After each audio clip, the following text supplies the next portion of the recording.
ಮೈಸೂರಿನಲ್ಲಿ ಪಾರಂಪರಿಕ ಶೈಲಿಯ ಹರಕೆ ಕೋಲ ನಡೆಯುವಂತಹ ವಿಶೇಷ ದೇವಿಯ ದೇವಾಲಯದ ಬಗ್ಗೆ ನಿಮಗೆ ಗೊತ್ತಾ? ಎಲ್ರಿಗೂ ನಮಸ್ಕಾರ. ಇಂದಿನ ದೈವ ದರ್ಶನ ಶ್ರೀ ಚಾಮುಂಡೇಶ್ವರಿ ದೇವಸ್ಥಾನ. ಮೈಸೂರು ಕೆಆರ್ಎಸ್ ಮಾರ್ಗದಲ್ಲಿರುವ ಬಸ್ತಿಪುರ ಗ್ರಾಮದಲ್ಲಿ ಈ ದೇವಾಲಯ ನೆಲೆಯಾಗಿದೆ. ಪುಟ್ಟ ದೇವಾಲಯದಲ್ಲಿ ಊಹೆಗೂ ಮೀರಿದ ಪವಾಡಗಳನ್ನ ಸೃಷ್ಟಿಸಿರುವ ಜಗನ್ಮಾತೆ ನೆಲೆಸಿದ್ದಾಳೆ. ಪ್ರಭಾವಶಾಲಿ ಕ್ಷೇತ್ರವಿದಾಗಿದ್ದು ವಿಳ್ಳೆದೆಲೆಯಲ್ಲಿ ಶಾಸ್ತ್ರ ಭವಿಷ್ಯವನ್ನ ತಿಳಿಸ್ತಾರೆ.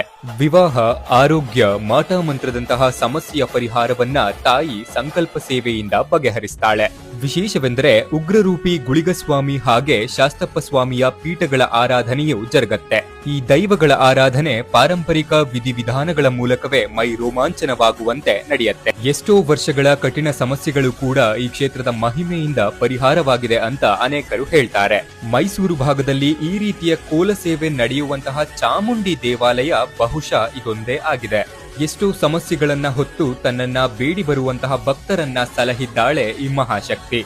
ಇಂದಿಗೂ ಅನೇಕ ಭಕ್ತರು ತಾಯಿಯ ಸೇವೆ ಹಾಗೆ ಶಾಸ್ತ್ರ ಭವಿಷ್ಯಕ್ಕಾಗಿ ಈ ದೇವಾಲಯವನ್ನ ಭೇಟಿ ಮಾಡ್ತಾರೆ. ಹರಿಕೆ ಕೋಲವು ವರ್ಷದಲ್ಲಿ ಒಂದೆರಡು ಬಾರಿ ಮಾತ್ರವೇ ರಾತ್ರಿ ಸಮಯದಲ್ಲಿ ನಡೆಯುತ್ತೆ. ಬೇಡಿ ಬರುವ ಭಕ್ತರ ಸಮಸ್ಯೆಯನ್ನ ನಿವಾರಿಸಿ ಸಲಹುತ್ತಿರುವಂತಹ ಈ ದೇವಿಯ ದರ್ಶನವನ್ನ ನೀವು ಒಮ್ಮೆಯಾದ್ರೂ ಮಾಡಿ. ಅವಕಾಶ ಸಿಕ್ಕಾಗ ಒಮ್ಮೆಯಾದ್ರೂ ವಿಶೇಷ ಕೋಲ ಸೇವೆಯ ಆಚರಣೆಯನ್ನ ಕಣ್ತುಂಬಿಕೊಳ್ಳಿ. ಈ ಒಂದು ವಿಡಿಯೋವನ್ನ ನಿಮ್ಮ ಫ್ರೆಂಡ್ಸ್ ಹಾಗೆ ಫ್ಯಾಮಿಲಿಯ ಜೊತೆಗೆ ಆದಷ್ಟು ಶೇರ್ ಮಾಡಿಕೊಳ್ಳಿ.